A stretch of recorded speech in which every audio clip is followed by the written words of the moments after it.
श्रीमद्रामायणे वाल्मीकीये आदिकाव्ये उत्तरकाण्डे त्रयस्त्रिंशः सर्गः।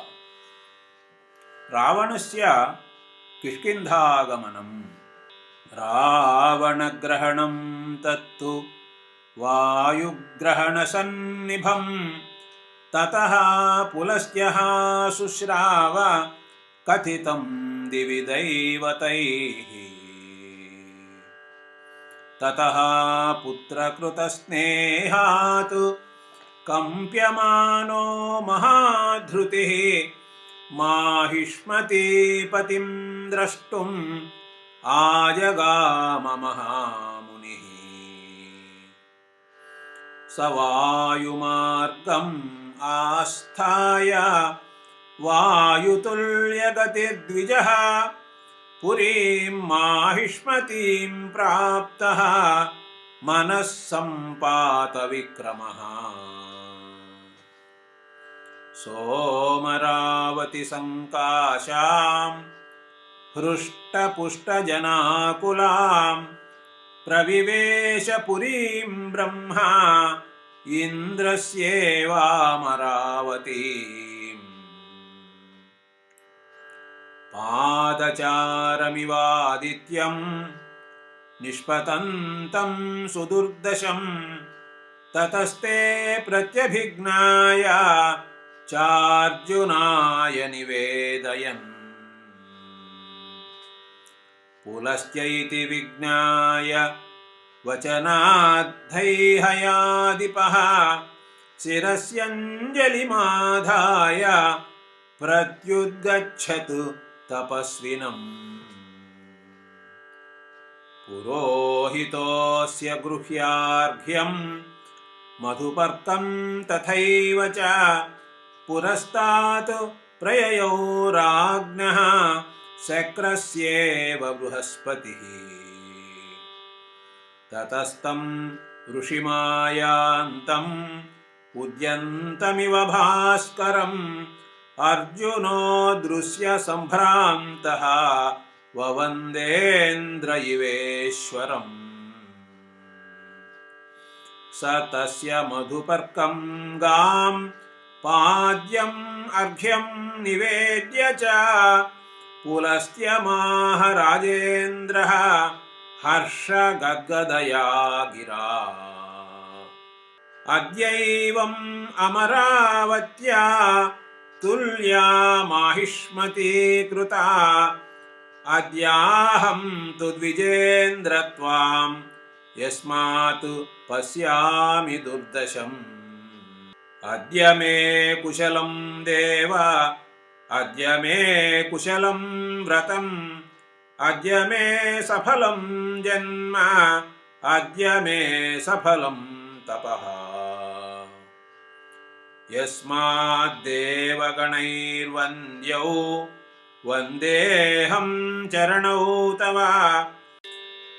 इदं राज्यम् इमे पुत्राः इमे दारा इमे वयं ब्रह्मन् किं कुर्मि किं कार्यम् आज्ञापयतु नो भवान्। तं धर्मेऽग्निषु पुत्रेषु शिवं पृष्ट्वा च पार्थिवं पुलस्त्योवाच राजानं हैहयानां तथार्जुनम्। नरेन्द्राम्बुजपत्राक्ष पूर्णचन्द्रनिभानना अतुलं ते बलं येन दशग्रीवस्त्वया जितः। भयाद्यस्योपतिष्ठेतां निष्पन्दौ सागरानिलौ सोऽयं मृधे त्वया बद्धः पौत्रो मे रणदुर्जयः। पुत्रकस्य यशः पीतं नाम विश्रावितं त्वया मद्वाक्याद्वाच्यमानोऽद्य मुञ्च वत्सं दशाननम्। पुलस्त्याज्ञां प्रगृह्योचे न किञ्चन वचोऽर्जुनः मुमोच वै पार्थिवेन्द्रः राक्षसेन्द्रं प्रहृष्टवत् सतं प्रमुच्य त्रिदशारिमर्जुनः प्रपूज्य दिव्याभरणस्रगम्बरैः अहिंसकं सख्यमुपेत्य साग्निकं प्रणम्य तं ब्रह्मसुतं गृहं ययौ पुलस्त्येनापि संत्यक्तः राक्षसेन्द्रः प्रतापवान् परिष्वक्तः कृतातिथ्यः लज्जमानो विनिर्जितः